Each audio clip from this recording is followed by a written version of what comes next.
Facebook, what is up? All right.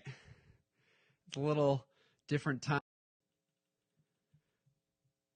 Facebook, what is up? All right. It's a little different time than I'm normally on here. I don't know how many more people will be on here at the old 8:30 at night.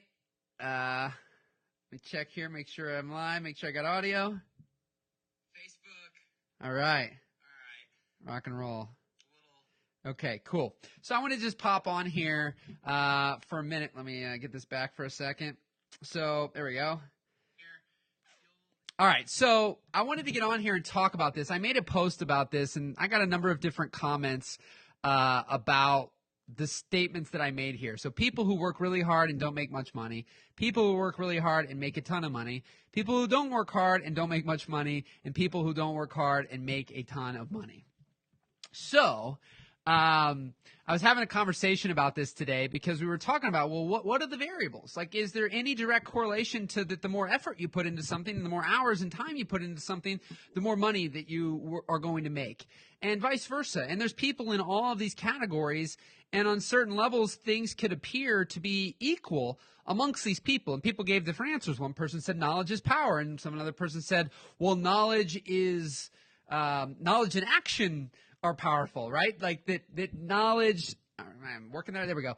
Knowledge simply alone is not enough. And so there's this nuance to this that I don't think anyone, personally, I don't have an answer for this. I'm only providing my perspective because as I've really observed lots of different people at all levels, from, being able to be behind the scenes with somebody like Tony Robbins and Gary Vaynerchuk, and being behind the scenes of people that no one knows but is doing really well, and being behind the scenes of people who no one knows but isn't making much money but is a great person. Like, there's so much variables to this, and I got some messages go, this was the greatest post I've seen, because I've been asking myself that question all the time because I feel like I work really hard and there's no payoff.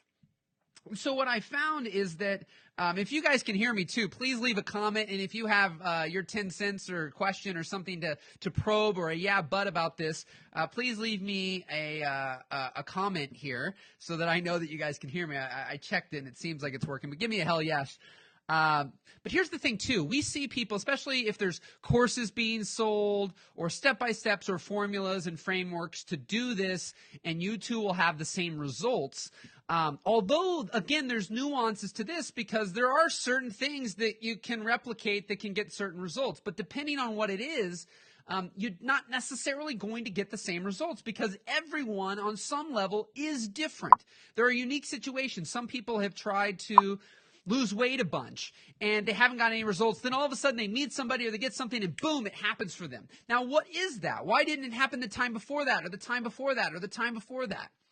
And one of the things that I've seen is there's been different things that I've been looking at where I've been cashing out in the present that I'm getting money for things that don't look like I'm putting any effort in the present. If we took a snapshot of the present reality of the circumstance in which I received money for connecting somebody with a specific video opportunity or situation, essentially I'm getting paid for past effort. There was a specific one recently where I received $5,000 out of a $15,000 project for something I did 5 years ago where I spent 28 days doing something that I actually, over the course of a few years, that I didn't get directly paid for.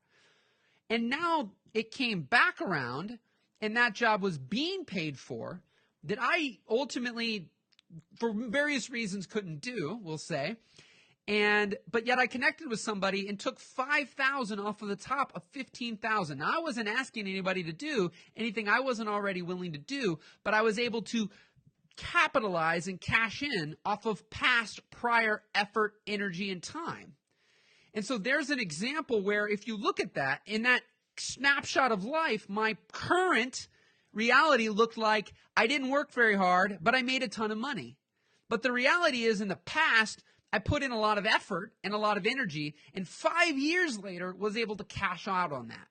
So how many times are we doing things in the present time, i.e. a lot of the things I talk about, I've done are free work, essentially where I've put in, like, Tony Robbins' first video was free. Tim Ferriss' video was free. I can name off a whole bunch of different projects and situations where I did things for free, and some things directly made me money in the instant, whereas other things indirectly made me money way off in the distance. And so I can't give you a rhyme or reason as to do this activity and you two will then result this outcome.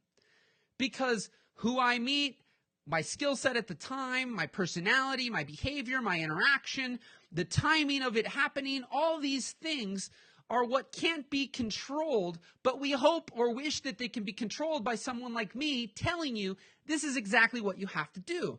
I've also observed that there's a ton, if you guys can hear me again, there's a bunch of you who seem to be on here. Give me a rock and roll or hell yes if you're enjoying this, and I'd appreciate some likes and love and some shares, because I believe people can benefit from this so they're not beating the crap out of themselves all the time because they're not at a certain place in their life, because they put a lot of effort in and they don't think like that effort is paying off.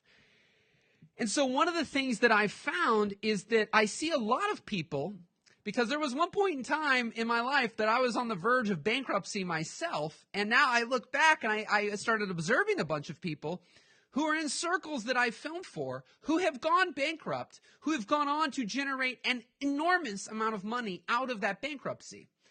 And what I see is people who failed being miserable and doing things they didn't want to do. So as a byproduct, when they went on this next chapter or season of life, they said, you know what, I failed doing things I didn't like, and I didn't quite enjoy that. So now when I move forward, if I fail again, I'm at least going to enjoy the process. But that enjoyment of the process, that love, that passion, that energy, that enthusiasm, and potentially also I never want to be there again, combined with the love and the passion, creates a formula that is really difficult to stop that momentum of a person like that.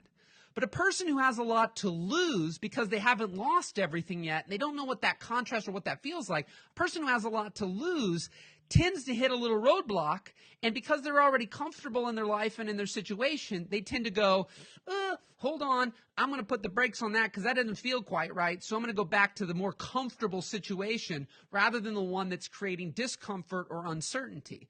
And when you know what you need the most in life, there's a lot of people who need certainty. They need absolute, unequivocal certainty that what they're going to do is going to work. And the amount of things in my life that have ultimately been uncertain, and I've just jumped out of the plane and built my wings on the way down, some people need a professional wing builder. And once they've tested the wings with the professional, they still don't jump out because they're so scared because it's uncertain. But sometimes to achieve certain results in life, we're going to have a level of uncertainty. Because honestly, there's so much that I have seen and observed that there are not many things, and there's so much nuance to certain things, but there's not a lot of things short of keyboard shortcuts on a computer, like certain things do certain things.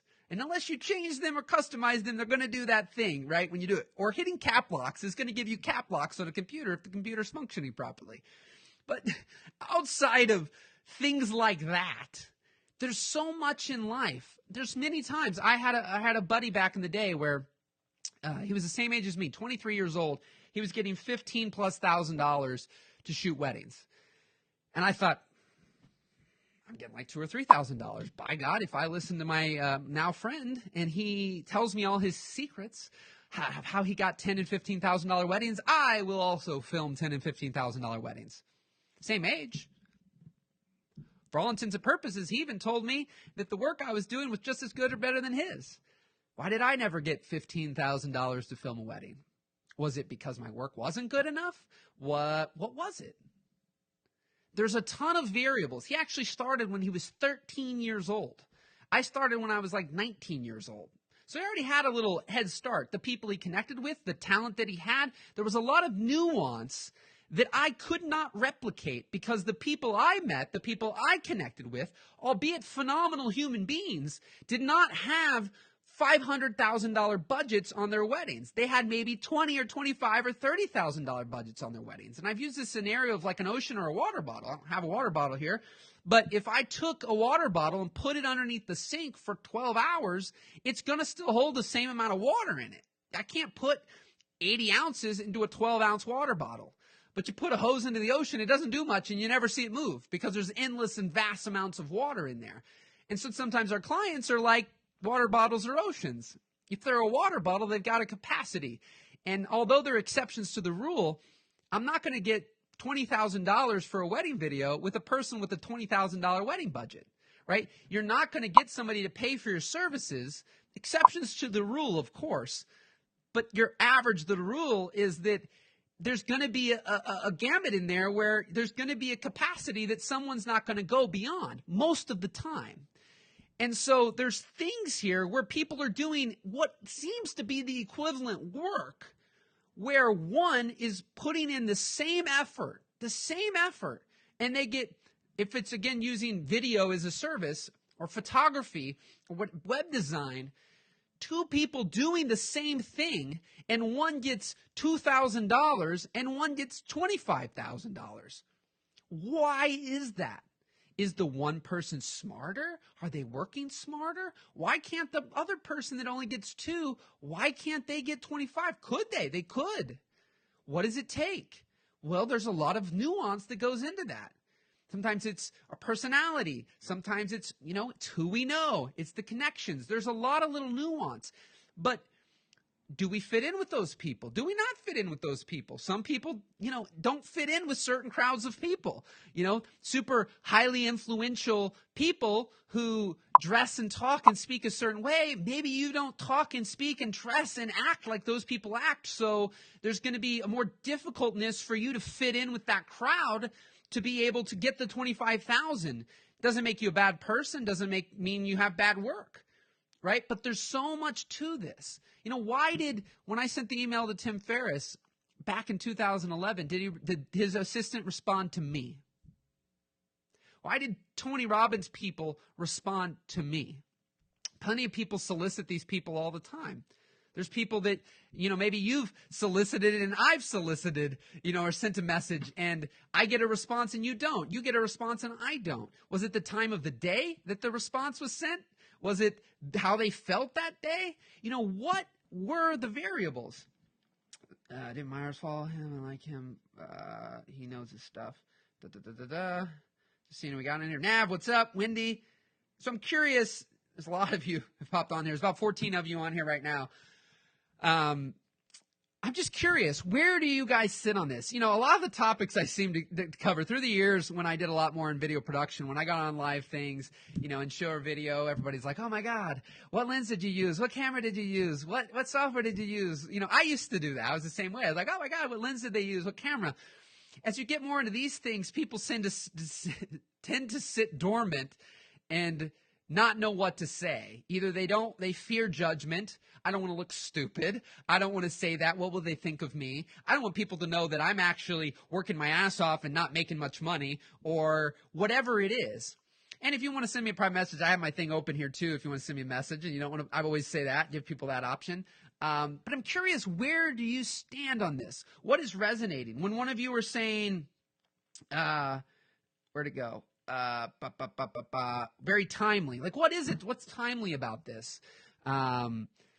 What is timely for you about this message? Why does it hit? What made you be on here? There's 15 of you on here right now. Now, there's people coming on and off, but what is it that is resonating? What is it that's frustrating you? What is it that's irritating you about this scenario? And there's variables to what's hard. What's a lot of money, right? There are people on this planet. I watched a video the other day, it's popped up randomly on Instagram, where somebody I won't mention, actually somebody I've worked with, who said, you are poor if you make $1 million. And he broke down how $1 million is nothing. While there's a guy named Mr. Money Mustache who saved about $600,000 and retired his wife and a kid for life off of that money, investing it properly, and being able to live off of $25,000 a year. And the other opposite person would say, that person's stupid. $25,000 a year, you're in poverty, and you're a dumbass because no one can live a comfortable, great life off of that. And the other person could say, you're stupid because $1 million is more than enough money, and why do you need to have the fancy car? And we all make these judgments as to this person doing this is stupid, and that's stupid, and why do you make that? I need to make this, I need to have that. But a lot of these things are all external. They're all, I need something external from myself to be happy, to find joy, to find, fulfillment. And the more and more I've dug, the more and more I find that it's all internal. It's an all internal game, and the majority of things are completely outside of our control in life. And we can act as though we control them, but we really don't. We can take action, we can do things, we can be smart, but at the end of the day, the cards are going to play how they play to some degree. Now, you just can't sit at home and kumbaya, everything's great, and oh my God, $1 million check's going to show up at my house, and then bada bing, bada boom, you're set for life. But, hello. But there's levels of action, but there's also certain things that we just can't control. That some random person's going to see it, and it's going to go a video, and it's going to go viral, and all of a sudden, we're going to have that effect of the lady who put the Chewbacca mask on, and all of a sudden she was on Ellen, and all these things because she laughed into a video with her Chewbacca mask. Right? That's like the lottery. Are we waiting to hope that happens to us and our life will change? Or are we ready for that change? Sometimes I think the universe, God, whatever you believe in, some people say that God will only give you things that you can handle. Well, sometimes, whether we want to be the musicians who's standing on that stage with 3,000 people, we love that vision, the result of that. But do we really love or willing to do and sacrifice at times the things necessary to go through the process to be that person? Or would it just be cool to experience that one time? Do we fear what we'll lose? Maybe it's family time. Maybe right now you've got a nice system and routine going where you're spending time with your family in the evening, in the weekends, and some version of this thing, this dream that you have or want, you'd have to sacrifice those things. What is more important to you? That sacrifice, like that professional thing, or the personal life? And everybody's different. I see a lot of divorce as I've been through all these years because I've seen people who the professional is more important to them than their personal life. Should we judge them? Are they wrong? Not necessarily. Right? Not necessarily. What do we got here? Steve Colby, what's up? Lots of people on here tonight. I'm with you, my man. Following the momentum of your own desires is much more powerful than following the momentum that you saw someone else follow. I work my ass off and don't make much money. I love what I do, but I wish I could pay my employees. Sarah, did you do our wedding? I think you did our wedding. Here's a thing I'd pop in about the working your ass off too. I would guess, Sarah, if that's the Sarah who I think it is, that you love what you do. This is the other part. Sometimes when there's something that we have that aligned action with something that we're excited about and we love and we're passionate, time evaporates. We've been on here already for how long? Where's the thing at? Been on here for 18 minutes. For me personally, I don't know about you, but for me personally, it's felt like I've been on here for a couple minutes right now. It's been 18 minutes so far. Because when I do the activity I am currently doing right now in this moment, time evaporates. So I can do certain things that 2 hours pass, and to somebody who doesn't like doing this activity, they'd be like, oh my God, this is taking forever. This is horrible. And I've had people, one person's blessing is another's curse. So what I love, others hate. And so we've got to find that thing where, what we love is something that we can do potentially for a version of work. This is how I feel. My opinion, I'm not saying there's right or wrong. And that's what I'm starting to learn too. Everybody's got their opinion. Everybody's right. Everybody's wrong. I don't believe in that anymore. I think you've got to find what resonates. What resonates with you? When you find what resonates with you, magic starts to happen, right? When you have that confidence and belief in yourself, magic starts to happen. But it's hard to be confident or ever gain momentum in doing something that you don't really want to do. Like if I gave you all the money that you would need, would you stop doing what you're doing right now? Like would you stop it in a heartbeat? Would you say, I will never do this if I didn't have to? And then you're wondering why you don't have much success in that thing that you wouldn't do if you didn't have to do it. Now, does that mean quit your job immediately and just bliss out in the whatever? No, not necessarily. But if you're feeling like you're not having the level of success with the thing that you're doing, putting in tons of effort, why is that? Is that because the effort you're putting in is into something that you wouldn't do? You have an exit strategy before you even started? Are you doing this because this is an ends to a mean? I'm going to play a video to see how things can transition over time. And then when I get back, I'm going to take some more questions from you guys. And I got a few things that I want to share. And let me share this video. Whoop. Whoop, whoop, whoop. In 10 years, I hope to have a very successful business with my video production stuff. As you can tell, I'm not the actor. Not at all. I like to be behind the camera in front of this, you know, putting stuff together. An amazing 2011.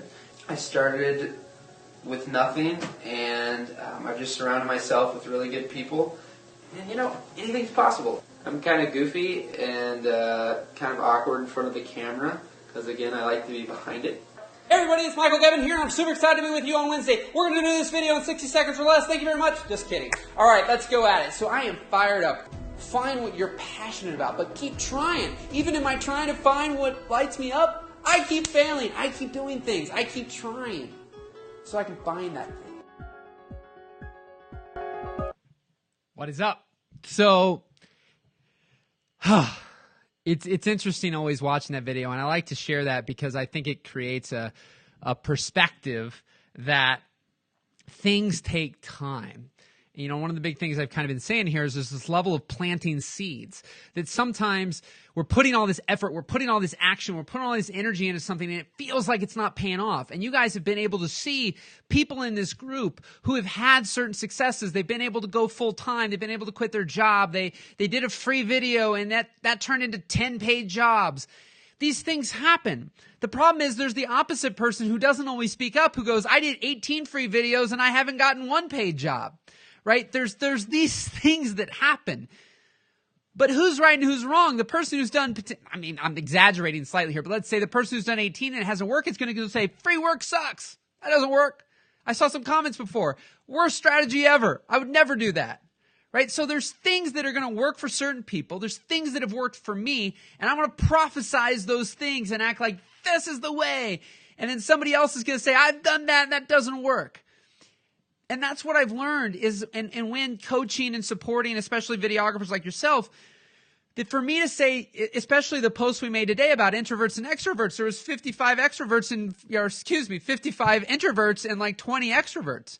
And more than likely, if we extrapolated that out across the entire 7,000 people in this group, we'd probably find that there's like 5,000 introverts and there's maybe 2,000 extroverts. Is that good or bad? It's neither. If I'm up in Alaska and it's 20 below zero and I got swimming trunks on, is that good or bad? Well, in that scenario, that's quite bad. But if I'm in Florida and it's 100 degrees outside and I got a full freaking parka and, you know, I'm dressed for the Antarctica and I'm dressed for Alaska, is it good or bad? Well, it's bad in that scenario. But if I got my swimming trunks on in Florida, it's good. If I got my parka and stuff on in the cold, it's good, right? So certain things are good for certain people, but that same thing is bad for certain people. So for the introvert extrovert thing that I posted about earlier, there are certain things that are going to be much more difficult for you to go through a certain process to achieve certain levels of success as a introvert versus the extrovert. Doesn't mean it's not impossible, doesn't mean you can't shift and become a chameleon a little bit, but how sustainable will that be for you? The other big thing, I was talking about a buddy and I was bringing up Parker today. How much ambition and drive do you have? Do you have a Ferrari with no gas in the engine, a dead battery? So it's great. The car can go, 0 to 60 in a couple seconds. But if the thing can't move, it doesn't matter. It can't drive. It can't move. Right? You got the Ferrari with full charge battery and full of gas. That thing's going to blow away the little Toyota Yaris with, full gas and full battery. Right? And so if you're on the NASCAR track, metaphorically speaking, with a Yaris, you're going to be screwed. They're going to be lapping you because they're going 200 miles an hour. And so some of us look at a Gary Vaynerchuk or certain people and we think, oh my gosh, by God, I got to work 18 hours a day. I too will succeed like Gary. And Gary will tell you to be yourself, but some of us don't hear that because we see it. And so it's not coincidental that from a leader's perspective and all the things that I've been able to do, that Parker has primarily attracted introverts when Parker talks about being an introvert. And we're planning on doing a live here together soon, but we are polar opposites from a values standpoint and what we stand for, kind of from, like I said, from values. I feel that we're very connected, but from a personality standpoint, Parker would probably be the first one to tell you. You watch a Facebook Live of Parker, you watch a Facebook Live of me, they're different. good or bad. Some people will be repulsed by the way I talk and the energy in my hands and so much dynamic, and I might be rambling and things. Whereas if you ask Parker a question, he's going to answer your question in one sentence. I'm going to answer your question in 10 sentences. Good or bad? It depends, right? And so when he executes things in life, he's very focused, very disciplined, very get it done. Has a lot of drive, has a lot of ambition, right? There's no right or wrong to these scenarios, but we've got to align with what resonates most with you. Do you have enormous amounts of drive? Are you, Parker's always talking about 3 or 4 or 5 videos a week. And some of us are out there, we're making 1 video a month. And the law of averages says it's going to be a lot more difficult for you to succeed or have a chance of something happening. A person who says I've done 17 weddings in 17 years doesn't have as much experience as a Jake who's bringing out the course, I believe, Tuesday or Wednesday, who's might only been doing this for a few years.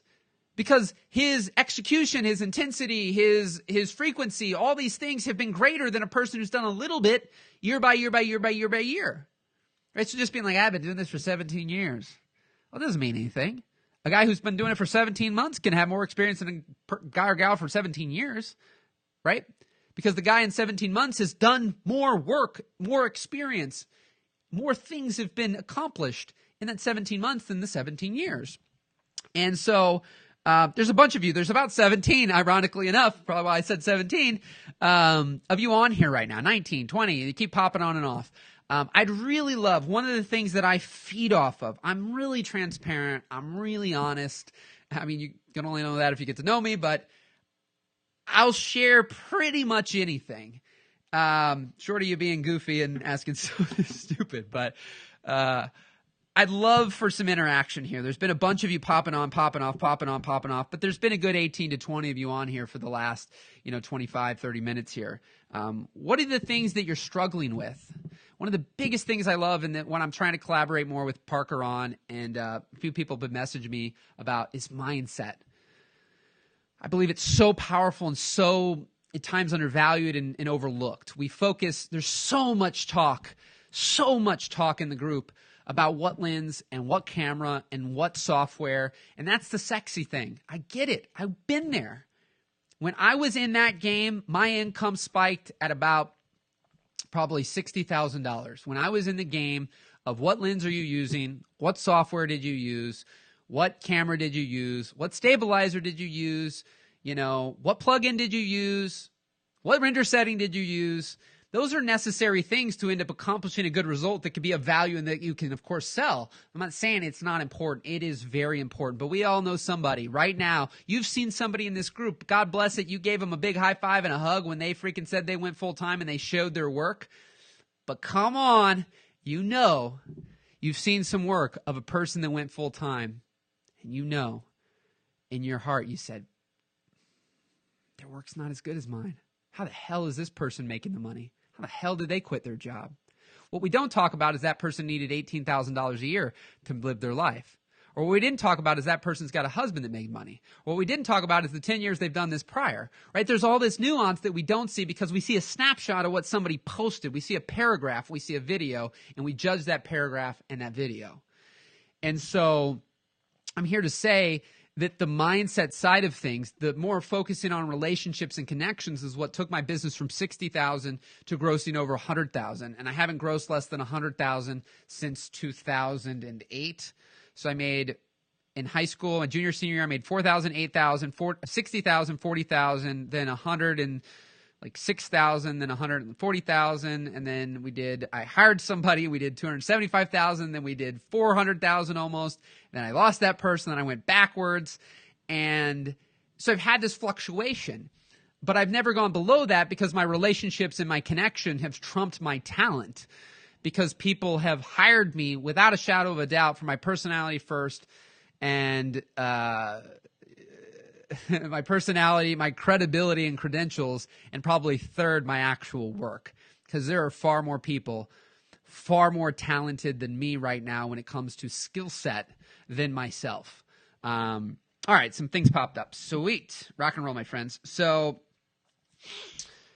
I completely agree about the glitz and glam of gear and the mindset of that making you get better gigs or jobs. When it actually comes down to sales and being able to sell your services for the value and solution you provide for the clients, when it actually comes down, what it actually comes down to, yeah, sure, absolutely, right? I don't know if you're saying, you said when it actually comes down to sales and being able to sell your services and the value and solutions you provide for the client. Yes, I agree that you're having your ability to sell whatever it is that you do is very important, which alludes back to the fact of a guy whose work's not that good, but is an incredible salesman or incredible at connecting and has the right relationships. That person will get better paying jobs and more jobs than the super, super, super, super talented guy or girl who has the best work on planet Earth and the greatest edits on Earth, and I don't make much money. Because of what you're also saying there. They don't know how to sell.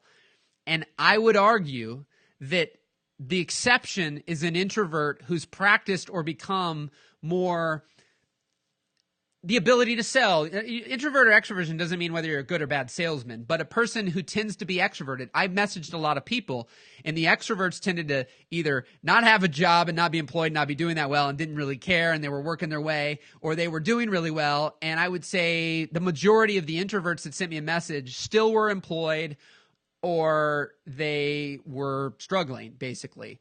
And not all, but it's just a trend that I've seen, that an introvert would tend to, if they get an email, rather than call or try to connect or have a conversation or have a meeting, they'd want to do all the correspondence via email. And that's not a bad thing. You can do that. I've closed jobs for $8,000 via text message, but that was a person I already worked with and had a relationship. But a brand new, fresh client that, doesn't really want you and desire you, and they're like, you're the only person I want. It's very hard to get a $5,000 wedding video closed when you're doing your third wedding ever and you don't have much reputation, demand, or, the desire for you. They've just emailed 5 people. And so, that's where, sales is really important. So hopefully that made sense. How do you make money at this point in your career? Weddings, commercials, teaching, just curious. Appreciate that, Will. Primarily, I'm making a lot with coaching now. That's really coming around. So some of you in the group right now, I do coaching with. I right now use an app called Voxer. So it allows me, I do, rather than 90-minute calls once a week, I do it essentially where you use this app called Voxer, and it's a walkie-talkie app, so we can go back and forth. So I'm kind of a coach in your pocket Monday through Friday, 9 to 5, and you can send me messages, and I'm there to help you think differently about a job or an opportunity. How could you get a little bit more money for a job? How to find that clarity and that zone and that focus and what's right for you. My goal is to save you time and energy and effort, not just waste a bunch of time doing a bunch of random things. So that's primarily, and then I still do get events and conferences and workshops, and I usually hire that out. So normally, there's some jobs I still go to, but overall, I normally hire out the events. So like the job I mentioned way earlier, if you didn't hear, was something that I ultimately sold, and then I didn't leave. I didn't have to do any more than sell the job, and I got $5,000. That's what I was mentioning earlier about a snapshot of my life today. That looked like I put little effort in and got a big return, but it's my past effort that made that return happen. So hopefully that makes sense, Will. If any of you guys have questions about the coaching, let me know. Great advices, confidence above all. I live in a small town. So do I, Jacob. I have gone to almost every single business trying to sell my work and such with very little success. Have done almost all of my business out of town. So have I. But that is very hard to land. How would you suggest growing in a small town? Any jobs?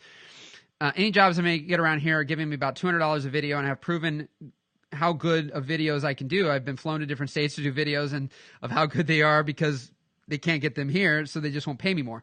Yeah, that's my whole scenario again about the water bottle in the ocean. I live in a town of about 26,000 people here in the Midwest. I live near St. Louis, Missouri. And for all intents and purposes, it was hard to get weddings at even $3,000 or $4,000. The majority of people in my small town were paying, we still live here,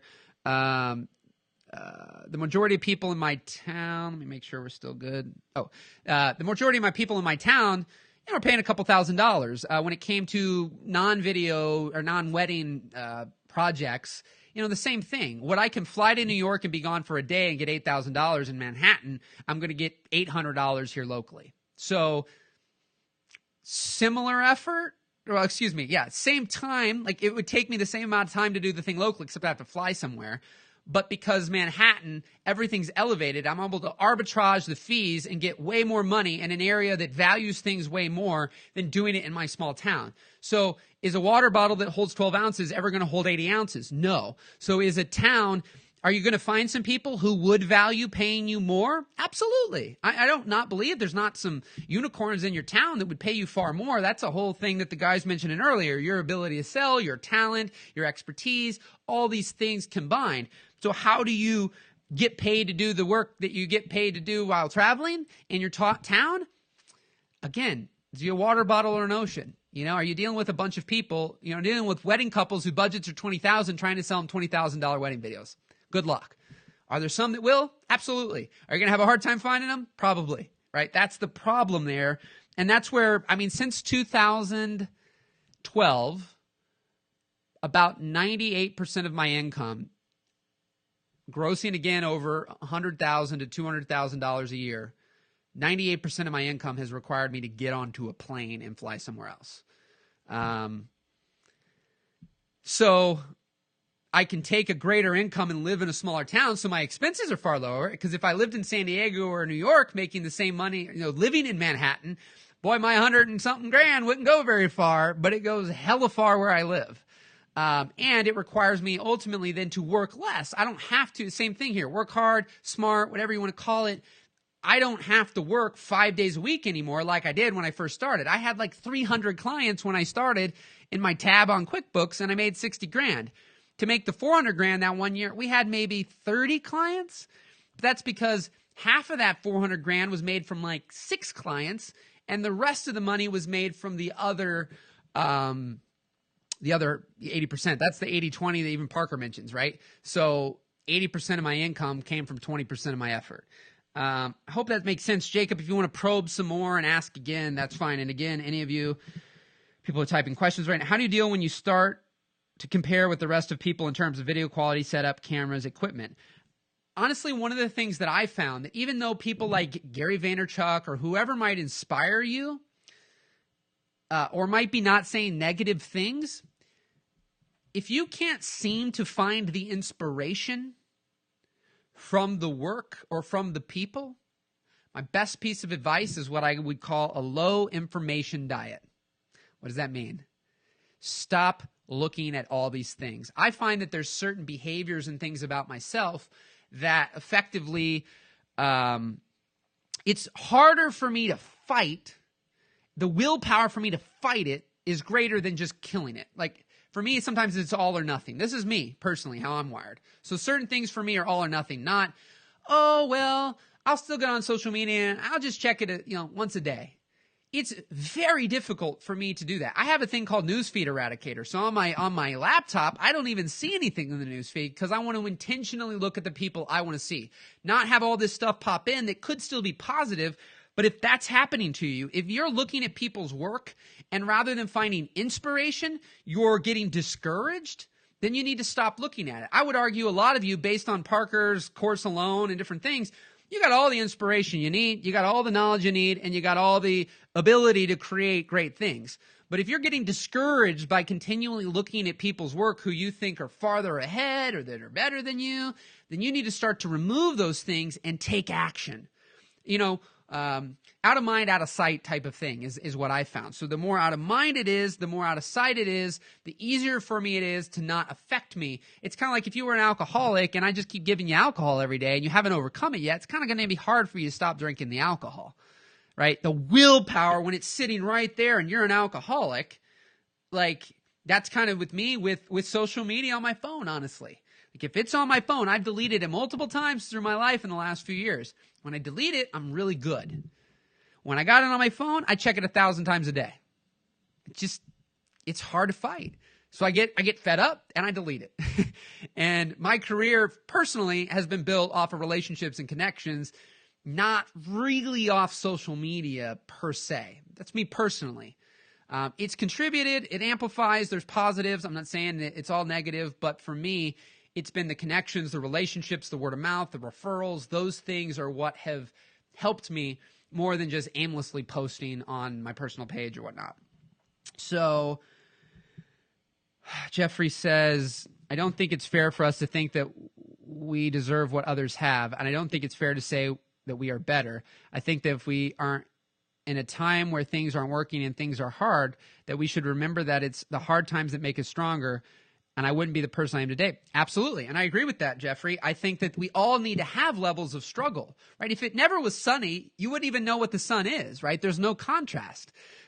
It's only when you've started to experience certain things in life and you've experienced a struggle. It's what we mentioned with the bankruptcies earlier. Like the people who experienced rock bottom and bankruptcy knew what that felt like. They didn't just hear somebody talk about it and say, well, let me tell you, when you go bankrupt, you're going to do this, this, and this. Some people are experiential. So for you to have certain learning experiences, you're going to need to literally have an experience, not just learn about it. And when we watch books or you hear people like me talk or you see somebody commenting and they say their struggle or they say this or that, that doesn't fix the problem. That doesn't help you go, yes, I never want to have that happen. Oh my God, don't let that happen to me. I'll just change, right? You're going to have to experience it to know the contrast. I always say if I showed 2 LCD TVs to someone who's never seen HD and they're playing standard definition on it and you've never seen HD, in the moment you might be like, wow, looks really great. I can't believe this TV. I wish I had this TV my whole life. I got to get one of these TVs. This is amazing. And within an instant, I flip on 4K on one TV and 720 by 480 on the other, standard def. In an instant, what looked great now looks like crap because the contrast now shows you what's bad and what's good.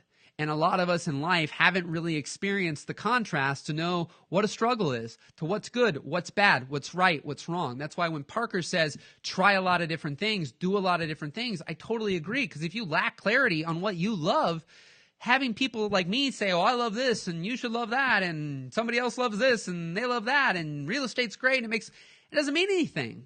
Because just because I love it or they love it doesn't mean you're going to love it. And if you don't love it, but you think, well, he did it. He's making $5,000 a month doing real estate videos. By God, I should too.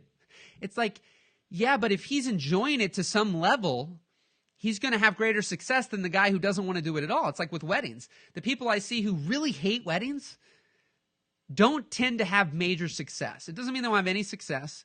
But the people who you look up to, and you might see a Ray Roman or you see Jake, you see some of these people who are getting $10,000 and $15,000 and $20,000, like a guy I know like Ray Roman, he's been doing it for years. I mean, he's been doing it as long as I can almost remember, probably since 2008. Been friends with him, I think, since 2007 or 8. So over 10 years, he still shoots weddings. He's connected with the most influential people on the planet, very high dollar. They got huge weddings, and he gets paid a lot to do it. Is his work better than some of yours? Not necessarily, but he stayed consistent with weddings. It works for him, and thus he gets dollar amounts that some of us who are dabblers don't get. So, if that makes sense. Guess the follow-up would be how to land those clients from afar. Thank you. It did make sense. So, Jacob, this is the thing that kind of got me into this whole thing earlier. Is there an exact science? And I believe this on certain levels because Parker's able to replicate a science on how to shoot, how to edit, how to produce videos, how to color grade, how to get certain looks on footage, keyboard shortcuts. All these things are repeatable processes. Now, there's the nuance of how you interpret it, how you decide to shoot, how you decide to edit, the music you decide to choose, how much saturation you use. Those things are all the nuances that are left up to interpretation of what one can do with that kind of information. But on a lot of levels, it's very repeatable. With a little practice and a little effort, you're going to be able to edit and shoot a video just like Parker, just like other people in this group, right? Jake's course is going to show you how to make an epic wedding video, and you're going to be able to do certain things, and you're going to produce a great video that people are going to want to buy and would pay you a premium for. Now, why is there not a very extremely in-depth, step-by-step, do this, do that, and you too will exactly have 500,000 subscribers on your YouTube channel? Parker can give you tips and tricks, but as I've seen through the years, what is going to have happen for one person doing the same thing won't necessarily happen for them. The time at which they did it, who they met, who they connected with, as he even says, the content, there's a lot of nuance as to why business advice is very difficult. And I find that there's got to be a level of belief and confidence and mindset, building sales skills, connecting, relationships. These things are very powerful. What you do with them are all up to the individual. You know, lots of people go through the same trainings. All of this group has access to the exact same stuff. So why does one person in 3 months go from 0 to full time and another person's been in the course for 3 years and still can't make any money? What is that? They have the exact same information. Some have had a longer time to digest it, right? And I think that that's the thing. So for me to tell you, well, this is exactly how I got clients from afar. This is exactly how you're going to get clients. Somebody, I think on one of these lives the other day, asked me, if you're enjoying this too, there's about 23 of you on. I love feedback. So if you're getting something out of this, I mean, I quite frankly right now, I'm feeling really great about things. I'm super energized today. A lot of cool things happened. If you're enjoying this, you've got questions, fire them away. Let me know you're enjoying it. I'll stay on here a little bit longer. A lot of you are probably night owls. I don't know. But just give me some feedback. Give me some likes. Give me some love. I'm going to be doing something with Parker probably next week. So the more you guys can give a little yeah, I like this guy. If you like it. If you don't, say that too. But so the thing about it is that somebody asked me, well, how did I transition from weddings? Because I filmed weddings from 2005 through 2014. And how did I make the transition from weddings to doing other things and doing events and conferences? And what did that look like? I decided in 2011 that I didn't want to shoot weddings anymore. And I shot my last one in 2014. My primary income was weddings. I started planting seeds in 2011 that resulted by 2015 me being able to fully stop doing weddings and do events and conferences and workshops. And then, now I've done the same thing with coaching and support and training and jumpstarting, as I call it. The seeds I planted, skill sets I built from years that I start to make that transition. So some of you're looking for the instant fix, the do it now, and then I'm going to be able to do this. But the amount of variables, like if you're a 40-year-old guy with a mortgage and 3 cars and 6 kids and your wife doesn't work, it's a big difference than a guy who's 22 years old who needs $1,000 a month and has no mortgage and no car and no responsibilities, right? No judgment. It doesn't matter. But we can't see a random post by a person and not have context and be like, oh my God, this guy just quit his job in 3 months. I've been trying this for 3 years and I'm still making progress. Yeah, because you need $145,000 a year to quit your job. He needs $24,000, right? And that's things we don't look at all the time. Sweet. Looks like a bunch of stuff popped in here. Oh my God. All right. Awesome. I love it. I appreciate it, guys. Yeah, I really appreciate it. I love this so much. I'm going to read all your comments here. I just want to say I'm really, really grateful for this community. They're an awesome group of people in here. I mean, I've built some things in my past, and one thing I always stood for was being very positive and uplifting and no nonsense for kind of negative. Constructive criticism is important, but just people being assholes and, very just kind of trolly. I don't see that in this group. I see so much help and support. And the thing I kept reaching out to Parker is I love to connect, I love to inspire, I love to encourage, and I've seen how people's lives with a little bit of hope and a little bit of belief and a little bit of clarity can move mountains. I had a guy originally that I made $60,000, and I read his ebook back in the day. It was called The Six-Figure Videographer. But I got stuck. I read his stuff, but I needed some questions asked. I paid $250 a phone call. I did 4 phone calls. That was the year I broke $100,000. And one of the things he talked about is I was like, what's the difference between a $5,000 and a $50,000 video? And he was like, nothing, really. It's the whole water bottle ocean scenario, right? You can make something identical for a $50,000 project could be identical to a $5,000 one. There doesn't have to be anything different. The time, the energy, the effort, the video, nothing. I remember being with Chase Jarvis at Tim Ferriss's kimono event in 2010, and I went up to him because I was looking at his video work, and quite frankly, in so many words was saying his work sucked. His photography was excellent. But I was looking at his video work versus what we were creating, and I'm like, what the hell? He's getting like 100 and something thousand for these jobs, and they're really not that great. And he's like, son, let me tell you something. It ain't just the work that matters. And that's when it was the connections, the relationship, the mindset, the sales skills. These elements were the things that mattered more, and then the clients he dealt with, right? You can't sell a $20,000 wedding video to a couple with a $20,000 budget, but you can, by God, sell a $100,000 video to somebody with a $5 million budget for marketing, right? So that's the nuances. So I love this stuff, and I've seen how it changes lives.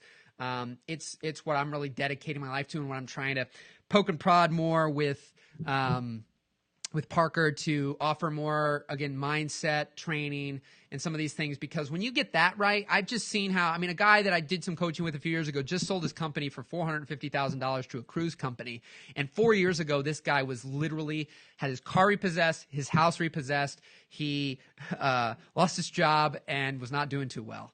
And 4 years later, sold his company for $450,000. Is that repeatable, that exact scenario for you? No. But, like, anything is possible. But he still doesn't even have that great of work. We've talked about this. And he doesn't not talk about public. I'm not saying it behind his back. But he realized he was better at connecting and making the deals than he was doing the work. And if he got the right people in place, then he could win. So, yeah, again, you said first-timer, loving this, love it, cool. I have huge issues with my mood and confidence. I have been in the course for like 2 years and barely benefited. Right. Okay, we'll dig back in that for a second, Tim. Jordan Utter, I was heading to bed, then started listening. Now I'm stuck. Love it. First time here and love the energy. Awesome. Love it. Thank you so much, guys. I really do enjoy all the gems you drop. And you don't have to do that, but you do, and I truly appreciate it. Thank you. It's first month in full-time filmmaker, and I applied the free to fee right off the bat. A month later, I found someone to invest in me to upgrade my gear, and I just landed jobs for a healthcare company in car. See, Dean, look at that. I love that. These are the stories I love. Dean, if you're still on here, if you could tell me, I'm just curious. I don't know what you're going to say, but do you identify as more of an extrovert or an introvert? Like, just don't get into I'm this and that. It's just, if you had to identify with one or the other more than the other, which would you identify, extrovert or introvert? That's what I'm curious, Dean. I'm just see what happens. You're doing great things. Thank you for doing this. Awesome. I'd like to hear your thoughts in regards to valuing your rates for video production. Say there are two different clients. They both want the exact same corporate style of video, and they want the video to bring them more revenue. You know, it will generally take the same amount of production time and editing for two different videos, but one company will make 10 times more money off each sale from that video as opposed to the other. Would you still value your rate the same for each? It was an introvert that became, all right, cool. So before I'm going to answer this thing about Nick. So would you say you kind of chameleon right now? You realize that some version of extroversion, we'll just say connecting, relationship, and networking has been beneficial to you having now success that you're seeing versus maybe your, versus maybe your defaults, hide behind the computer, not have to go out and do anything. That default, it's not serving as well. Just curious. So thank you so much. I got around to the 6 kids, 3 cars, and my mortgages are close to that. Talk to you later. Appreciate it, Jacob. What kind of work do you primarily do? Commercials, first time here. I'll share one of my videos in a second, Jordan. So, you know, Nick, that was what the one guy, my mentor back in the day, you know, I'm not the kind of person who feels good about the fact that, you know, because, let me get a charger.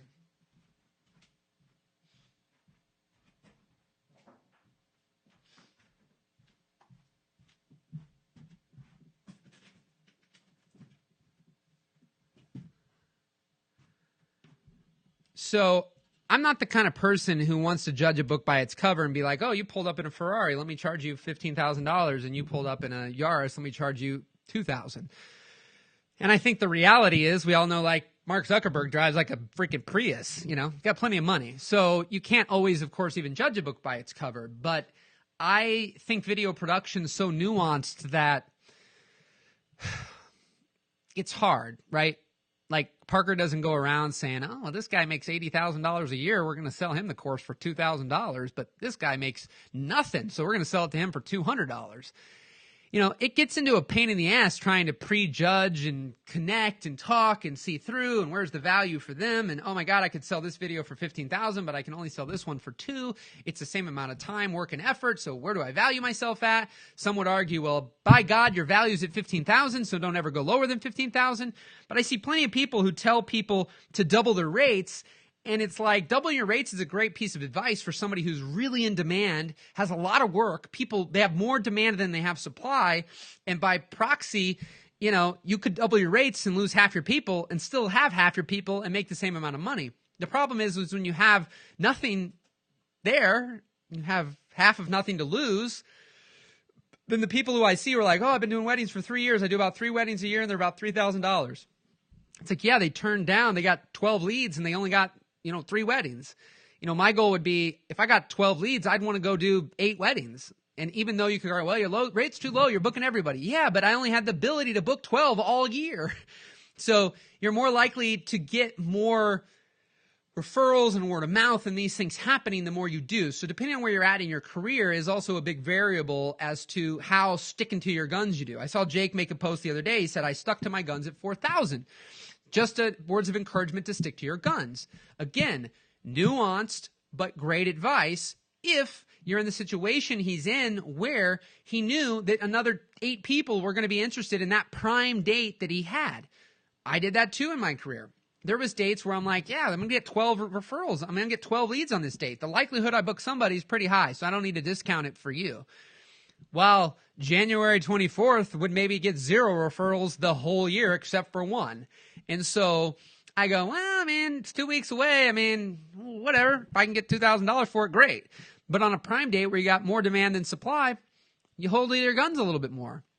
So that's an interesting thing that's why, I love courses and I love Parker is King Cat Daddy for how he's created the course. I don't typically watch courses, but I've got sucked into, the stuff he's created because it's so appealing. But there's nuance within courses that can't be answered. That's why when we answer things on Facebook posts and I'm answering things here, I'm trying to show perspectives because I want you to lock into what's right for you. Because the problem is, again, there's nuance. If I just give a blanketed answer and act like everybody here listening is going to benefit from this identical advice and say, well, do this, do this, who asked that? I don't even know where it went. Nick. Just do this, and then everybody who listens to that. I had a guy once who heard me say something about Facebook ads. So a guy went and ran Facebook ads for weddings and said, boy, that sucked. I spent $1,000 and didn't get anything. Well, I looked at his ads. He spent $1,000 marketing to the entire United States of America, 18 to 65, male, female, single, engaged, divorced, married, and anything else you could do. And so it was like it didn't work very well. But when he targeted a 22 to 29 female who was engaged in a 10-mile radius of his house, boom, magic happened, and he made money. And he booked a wedding, like a $750 one. Not great, but he wasn't, not great relative to whoever you are, but for him it was great because he wasn't booking anything. And so now it gave him an opportunity to do something. I'm going to share a couple things. Some of you want to see work. I can give you some technical business aspects. I have a candy shop I did a video for that has 100,000 views that I spend $380 on Facebook ads. I wanted the lady to buy my building that she's now in, and she said if it went well, she'd buy it. So I went on her opening day and made her a video and did the video in like a couple hours, spent ads on it my own money. She made me an admin. I uploaded the video, and all in all, it was like 2 or 3 hours of effort, and lo and behold, she bought my building a few months later, and that weekend, opening weekend, with no other promotion but the video, she brought in like 400 people who were saying, I saw the video, give me a free sample of fudge. So I'll share that video with you guys in just a second, and then I'll share with you the video I did for Tony Robbins. This was in 2012. There was like 2,500 people here, 15-hour days for 7 days, and it's one of my favorite videos we've ever done. And this is the type of work that I've really more or less made my living off of in the production side outside of coaching since,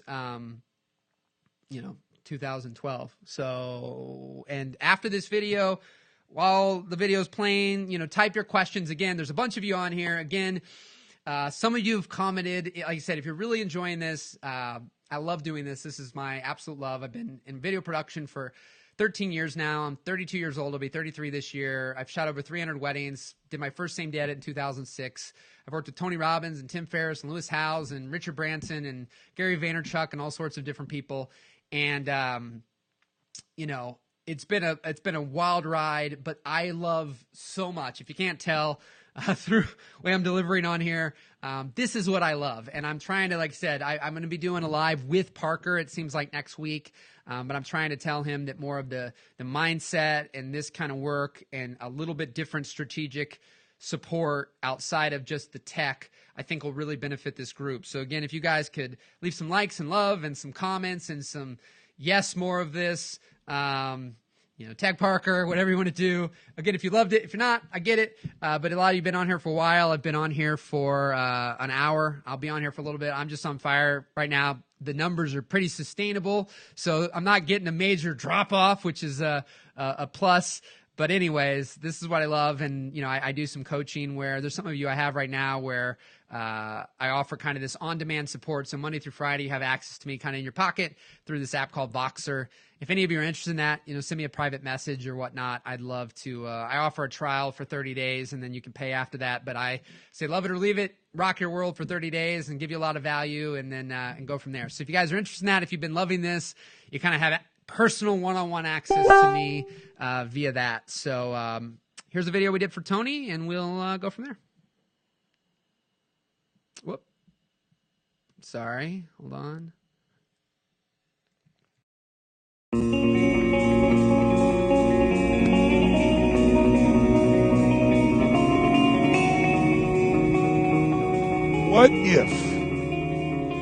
What if problems were always gifts? What if every single problem really was a gift in your life? What if every problem you ever had was life happening for you, not to you?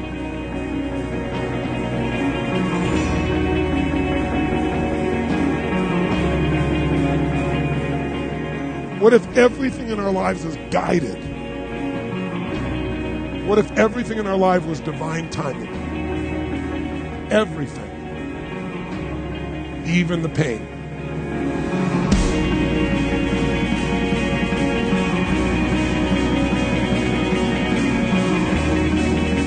When you're in the darkest place. When you feel like all is lost. When you think there's no way to turn it around. Remember this. Victory is near.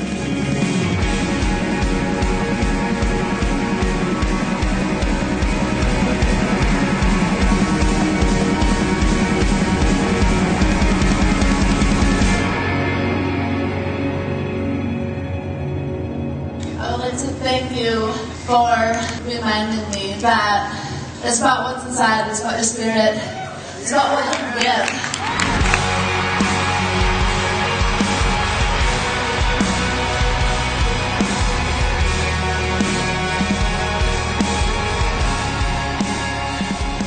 Victory is so near.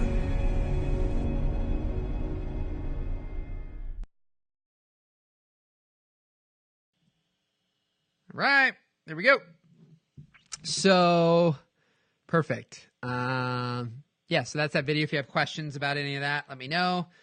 That's the kind of work that I've made my living off of since like 2012 now. I'm going to pull up this general store so I can show you a very basic video that got results and effectively, let me share my screen. Zoom. Chrome. Okay, so, all right, so the video that I'm about to show, this is the 1904 General Store, so I will take this, put this in here.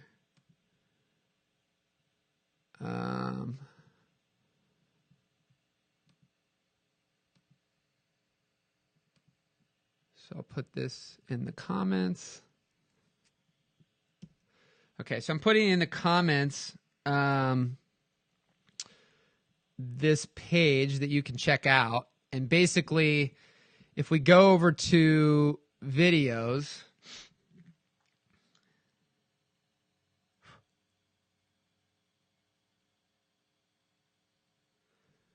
Okay, so I don't know if the audio is going to play on this.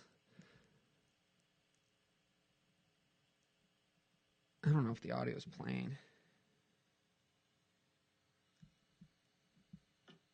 Okay, so I don't know if the audio is going to play on this. Let me see here.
Hello. Okay. Let me get back here.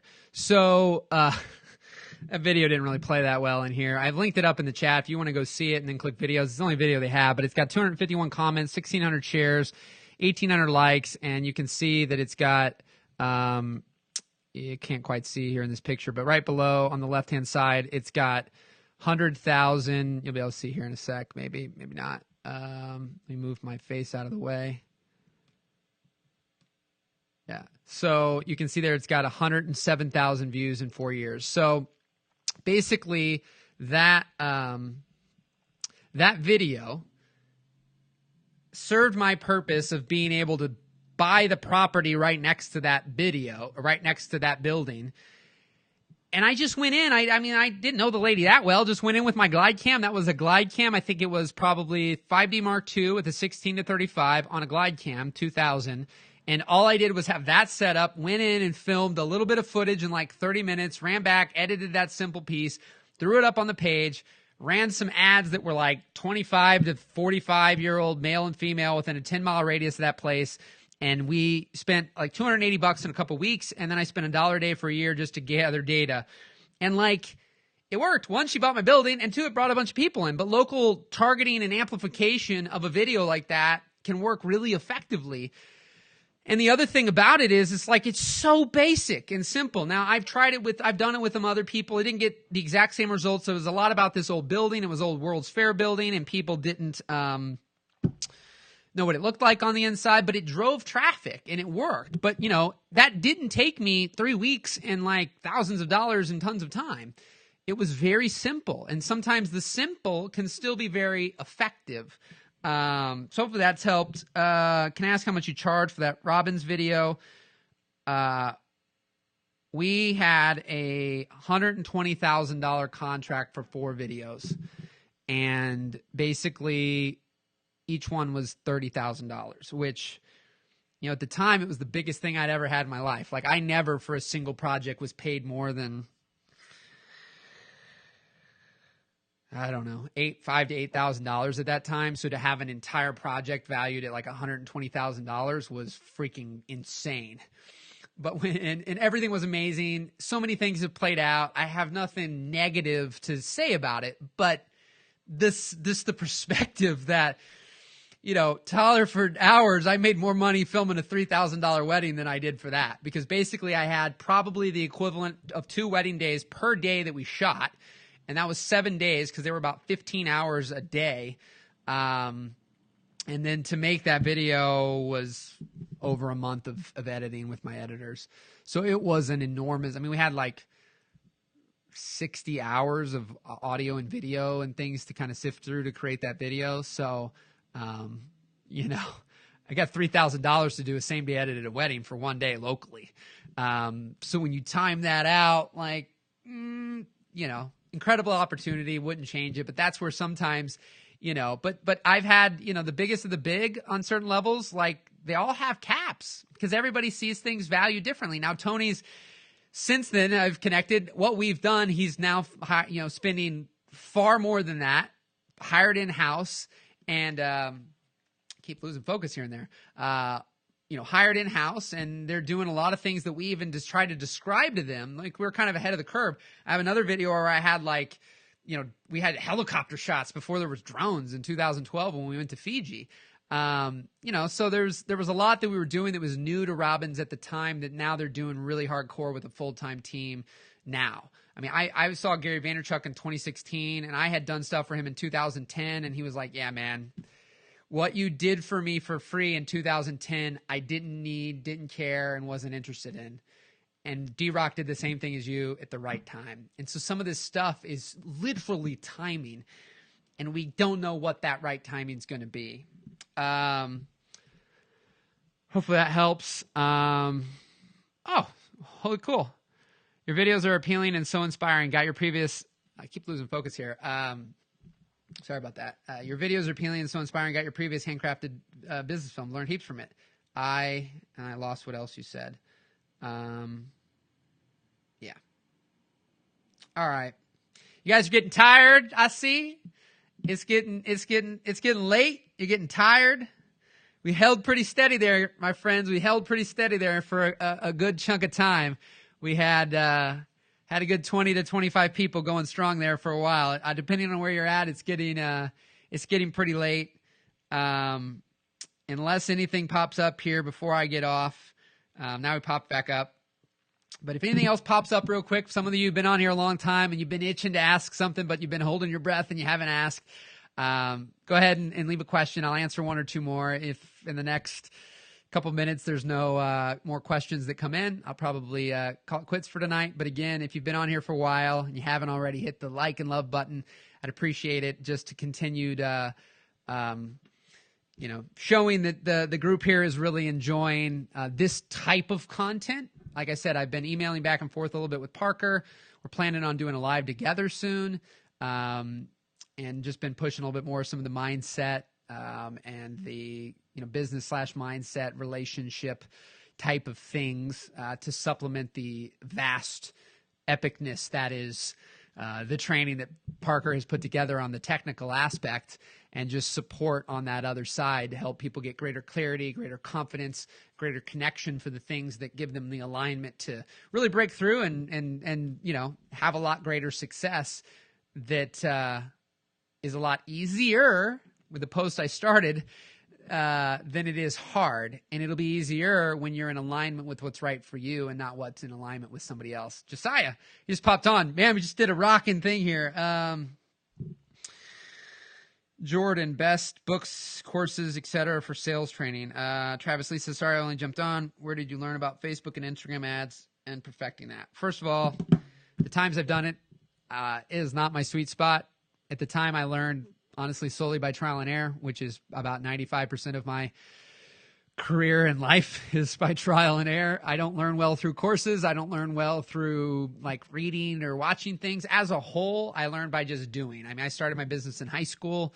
I can look back and see a lot of things I did that worked and didn't work, and that's some things I try to share, but I wouldn't say that I specifically watched a course and learned how to do Facebook ads. I mean, some of the things I did are very basic. I know Parker and Course Creator Pro has created a pretty expansive Facebook ads section that's really valuable. But yeah, overall, that was just experimentation. I mean, I've run ads a few times in my life, and I'm by no means no expert.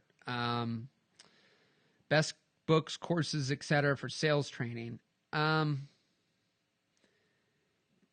I would argue that I'm, to knock myself here, but I wouldn't say that I'm the best sales guy on planet Earth. I've never been. A lot of stuff I've looked at for sales training sometimes has a much more scripted approach. Say this, say that, do this, do that. Here's what you need to say. Here's what you need to do. Here's how you need to talk. Here's how you need to sound. And it's just not me. at all. And it doesn't work for me at all. I have become, through practice, very good at off the cusp, meaning every phone call I have is very different and not exactly the same. That's not necessarily a positive or a negative, but it's worked for me. When I talk to people, I like to, convert selling to serving. And it's kind of like a guy said in here, you're really serving people. You want to have a conversation with a friend. You want to be a trusted advisor. So many people feel like they're selling. What do you need? Oh, your wedding is 8 hours. Well, I have a 4-hour, 6-hour, and an 8-hour package. Which one would you like? And we kind of become these order takers, or kind of like Subway. You go into Subway and you're like, hey, I want that sandwich, and I want it toasted, and I want some tomatoes, and I want some onions. That's it. Only a couple tomatoes, though, and just a few onions. Not too much onions. Too much onions, and they take the order. They make it, they give it to you. It's custom, right to you. That's how I was in my early career, and then I kind of when I became more premium, it's when I stood for things and guided someone to what I thought was best, and they trusted me, and I was more their, again, trusted advisor or friend. And, with weddings, I just showed a ton of enthusiasm, and it was authentic. I did love what I was doing at the time, and I did want to get to know the people. I loved having the conversations with them, and my infectious, personality and energy of what people said, it sold them more than my work at times. And then when I did same day edits, that was a huge thing as well. But that's why I say, well, what resonates? Like, if what you're doing ain't working, then what you're doing ain't working, and you need to find what works. And so that involves sometimes trying different things till you find the thing that resonates with you. That's why when you find somebody that doesn't resonate, but you're like, well, they're telling me I got to do it. I have found that it's hard to grow and get better at things that we just have somebody shoving down our throat and that we don't really want to get better at, but somebody tells us we have to. And then when we want to, we can. But if we're only doing it as a byproduct of someone's forcing it down our throat, it's highly unlikely you'll get really good at that thing because you don't want to do it. So there's like a lot of weird resistance going on. So finding out what is right for you is the best thing. So I don't have any best books for that. I'm going to read off some books that I do love that I found valuable for me. I mean, my biggest book that originally kind of shifted my life was The 4-Hour Workweek. I didn't like reading books. And I still don't like reading books. I like listening to books. But Choose Yourself by James Altucher. I've actually got to do stuff with him. Anything You Want by Derek Sivers.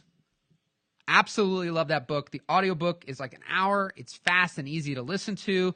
Just packed with nuggets of wisdom. Purple Cow by Seth Godin. Like I said, 4-Hour Workweek. The E-Myth is a good book for relationships. I love the 5 Love Languages. I'm trying to see if there's anything else in here.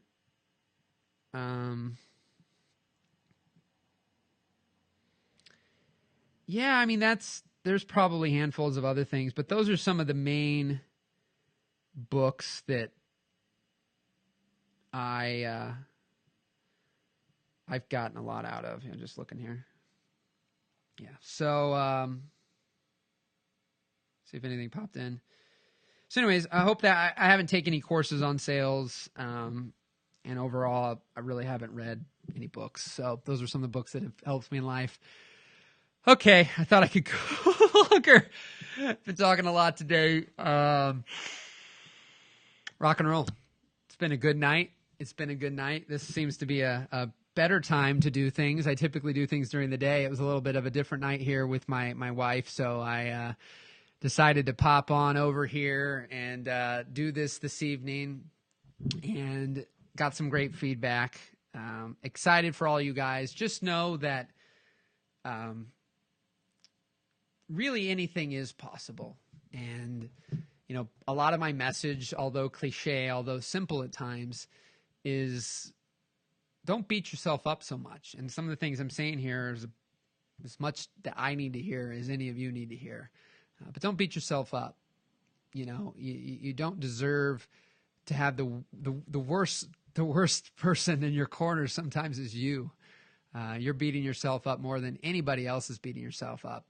And you're doing yourself more damage than anybody else is doing damage.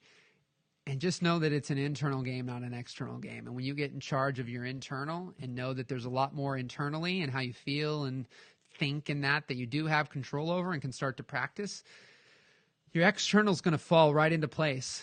And you just keep planting the seeds. You do what's right for you.